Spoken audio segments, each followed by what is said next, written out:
किसी ने कहा है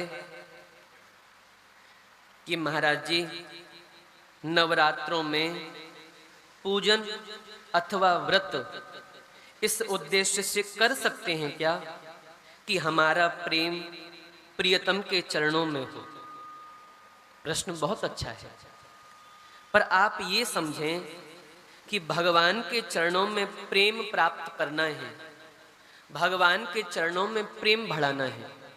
आप चाहते हो ये कि भगवान के चरणों में हमारा प्रेम बढ़े, पर मांग किससे रहे हो। और यहां श्री सुदामा जी महाराज कभी किसी से कुछ मांगते नहीं।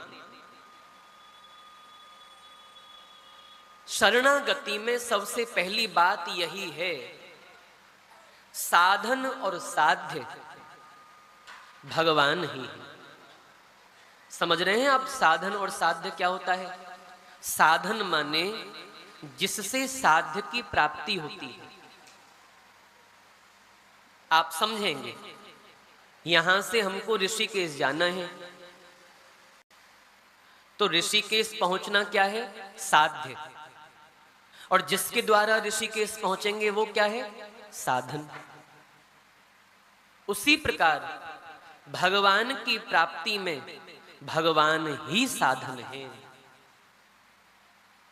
यदि आप भगवान की प्राप्ति में किसी अन्य को साधन मान रहे हो तो यहां आपकी शरणागति खंडित हो जाएगी। भगवान की प्राप्ति भगवान के द्वारा ही होती है। इसी प्रश्न में एक बात और लिखी है, महाराज जी, जैसे गोपियों ने कात्यायनी का व्रत किया था, श्री कृष्ण को मांगे, क्या वैसे हम भी देवी की उपासना करके क्या भगवान को नहीं मांग सकते हैं? जिसने प्रश्न किया है बहुत अच्छा प्रश्न है, कोई सत्संगी है, नाम तो नहीं लिखा है, पर हम आपसे पूछें, गोपियों ने देवी को भगवान की प्राप्ति में साधन माना, यही है ना? साध्य क्या है? श्री कृष्ण। और साधन क्या है? देवी की उपासना। पर क्या देवी की उपासना करने के बाद इन गोपियों को भगवान पति रूप में मिले? ये भी तो सुनना चाहिए। ये तो समझ में आ गया आपके कि गोपियों ने देवी की उपासना की भगवान को पति रूप में पाने के लिए, पर यह भी तो ज्ञान होना चाहिए कि साधन के द्वारा क्या साध्य की प्राप्ति हुई? भगवान तो सदा सदा के लिए ब्रज को छोड़ के द्वारिका चले गए, और हमको तो लगता है जब तक कात्यायनी व्रत नहीं किए तब तक भगवान तो कम से कम ब्रज में थे। जब तक कोई और साधन स्वीकार नहीं किए भगवान कम से कम ब्रज में तो हैं। दूसरा साधन किए भगवान और चले गए। अच्छा, उसी गलती को सुधारने के लिए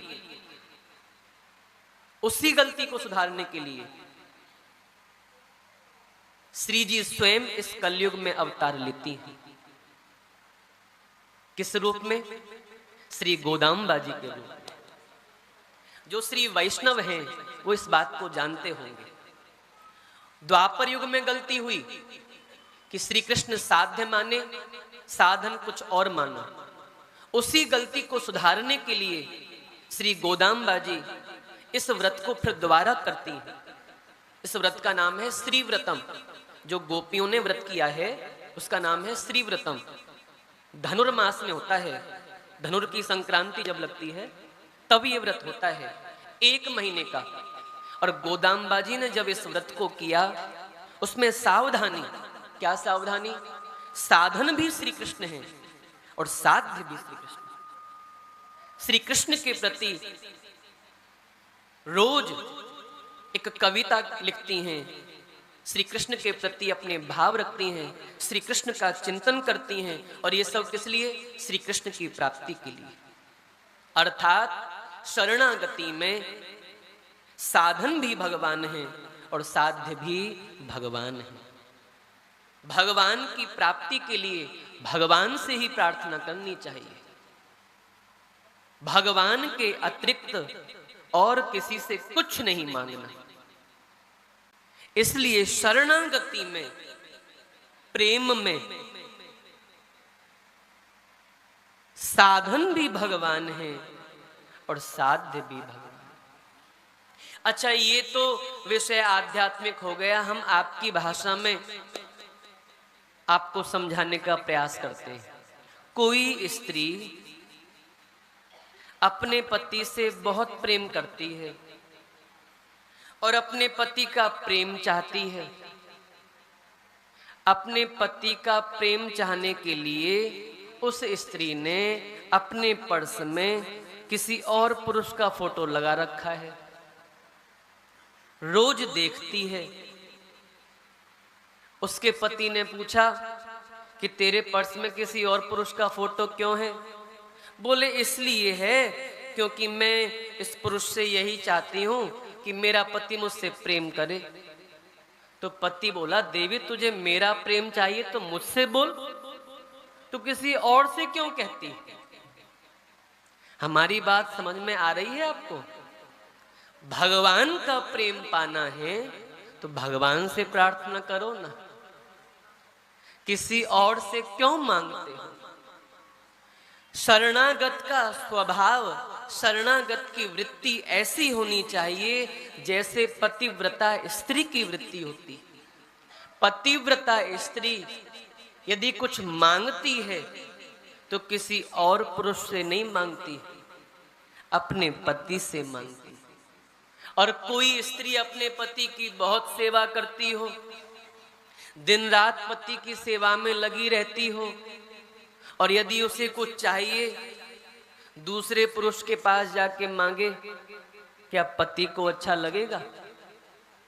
पति को कष्ट होगा। वैसे ही आप भी भगवान का होने के बाद कुछ भी मांगते हो किसी और से तो भगवान को कष्ट होता है। अच्छा, आप किसी और की उपासना इसलिए कर रहे हो कि भगवान का प्रेम मिले, तो भगवान ये नहीं सोचेंगे कि ये उपासना करके किसी और की मेरी भक्ति चाहता है, चाहती है, तो क्या मेरी उपासना करके मुझसे प्रेम नहीं मांग सकता है? इसलिए भगवान की ही उपासना करके भगवान का प्रेम मांगना चाहिए। शरणागति में सबसे प्रथम बात यही है, साधन भी भगवान है और साध्य भी भगवान।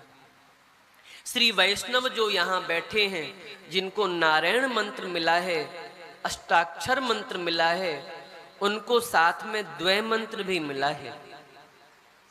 द्वय मंत्र इशारे में समझेंगे आप, श्रीमन नारायण चरणों शरणम प्रपद्ये, ये वाला मंत्र भी मिला है ना, इसका नाम है द्वय मंत्र। और इसका अर्थ यही है, साधन भी भगवान है और साध्य भी भगवान। चरणों शरणम प्रपद्ये अर्थात भगवान के चरण कमल साधन है, और भगवान के चरणों से हम चाहते क्या है?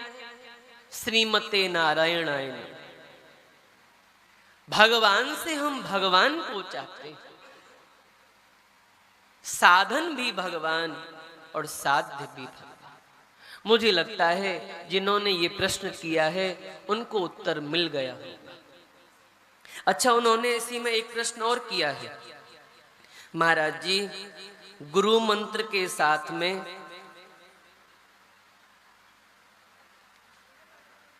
राधा नाम की माला भी करता हूं और प्रयास करता हूं निरंतर राधा नाम स्मरण करने का। क्या इस प्रकार करने से मैं अपने संप्रदाय के विपरीत क्रिया तो नहीं कर रहा हूं? अच्छे प्रश्न है। हो सकता है और भी श्री वैष्णव जो हैं उनको समझना चाहिए। देखो, सबसे पहली बात तो आप ये समझें कि उपासना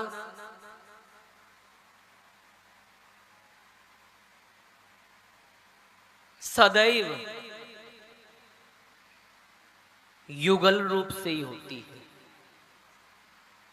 लक्ष्मी नारायण की उपासना हो, राधा कृष्ण की उपासना हो, श्री सीता राम जी की उपासना हो। ये नियम है। जब भी उपासना होती है युगल रूप की ही उपासना होती है। अरे आप रामायण अच्छी तरह सुने हैं।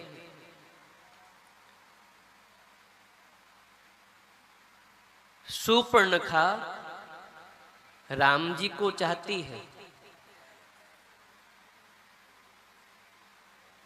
सीता जी को नहीं चाहती, और रावण सीता जी को चाहता है, राम जी को नहीं चाहता। दोनों की क्या दशा हुई आप अच्छे से जानते हो। इसलिए अकेले की उपासना नहीं, उपासना जब भी होती है युगल उपासना होती है। राधा कृष्ण की उपासना हो, श्री सीता राम जी की उपासना हो, लक्ष्मी नारायण की उपासना हो। अब इसमें यह कहा गया है कि गुरु मंत्र के बाद मैं सदैव राधा नाम का अनुसंधान करता हूं। तो भाई आपको जो गुरु मंत्र के साथ द्वय मंत्र मिला है, निरंतर अनुसंधान के लिए ही तो मिला है, निरंतर जप के लिए ही तो मिला है।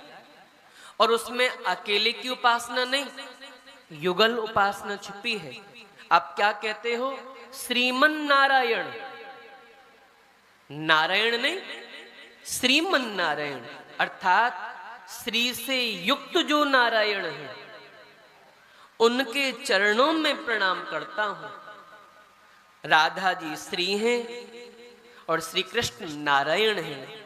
आप जब कहते हैं श्रीमन नारायण चरणों शरणम प्रपद्ये, अंदर भाव होना चाहिए भगवान श्री राधा कृष्ण के चरणों में मैं प्रणाम करता हूं, भगवान के चरणों में पड़ा, सदैव युगल उपासना। इसलिए राधा नाम लेकर के, अकेला राधा नाम ना लेकर के, ये द्वय मंत्र का अनुसंधान श्रीमन नारायण श्रीमते। समझ गए? दूसरी बात, बहुत से लोग ऐसे हैं जो कहेंगे महाराज जी हमको तो गुरु मंत्र मिला नहीं, अभी हमने गुरु मंत्र लिया नहीं, नारायण मंत्र लिया नहीं, क्या हमको भी राधा राधा नहीं कहना चाहिए? उनके लिए बात हो सकती है। अरे कुछ ना मिले तो सत्तू ही खाए, क्यों भाई? भोजन नहीं मिल रहा है तो भूखे क्यों मरते हो? सत्तू ही खाओ। हाँ, यदि भोजन की थाली आपके सामने रखी है, दाल है, सब्जी है, रोटी है, चटनी है, अचार है, पापड़ है, सलाद है, जब सब कुछ आपके सामने थाली में रखा है तो फिर क्यों सत्तू खाते हो? जो सामने रखा है भोजन अच्छे से पाओ। वैसे ही यदि आपको गुरु मंत्र मिला है, द्वय मंत्र मिला है, तो उसका अनुसंधान जब अधिक से अधिक हो। और जिनको नहीं मिला है अभी तक, वो यदि राधा नाम लेते हैं तो उनको भी सावधानी ये बरतनी चाहिए। क्या? कि राधा नाम अकेले नहीं, राधा कृष्ण, और उसमें भी श्री लगाकर। अरे आप सामान्य व्यक्ति को बिना श्री के नहीं बुलाते हो, वो तो हमारी अधिष्ठात्री हैं। श्री राधा कृष्ण, श्री राधा कृष्ण, श्री राधा कृष्ण। समझ गए? सदैव युगल उपासना होनी चाहिए। भगवान के भक्तों को कभी किसी से मांगना नहीं चाहिए। यहां आप इतना कर सकते हैं, यदि प्रपन्न वैष्णव है, नवरात्रों में अनुष्ठान करना है, व्रत करना है, तो इतना कर सकते हैं कि नवरात्रों में राधा जी के राधा कृपा कटाक्ष के पाठ कर सकते हैं, कृष्ण कृपा कटाक्ष के पाठ कर सकते हैं, लक्ष्मी स्तोत्र के पाठ कर सकते हैं। लक्ष्मी जी का चित्र रखें, श्री राधा जी का चित्र रखें, लक्ष्मी नारायण भगवान का, ऐसे आप व्रत करना चाहते हैं तो कर सकते हैं, व्रत भी हो जाएगा और आपकी जो अनन्यता है वो भी खंडित नहीं होगी। पर आप भगवान के चरणों का प्रेम चाहते हैं तो वो भगवान से ही मांगना पड़ेगा भाई। भगवान ही साधन है और भगवान ही साध्य है। यदि अब भी समझ में ना आए तो फिर पूछना हमसे, एक बार नहीं 10 बार पूछना, पर समझ में आने के बाद यदि आप फिर वही करते हो तब तो वही वाली बात हो गई, क्या गुरुजी आपकी बात सिर माथे पर खूंटा तो यहीं गड़ी।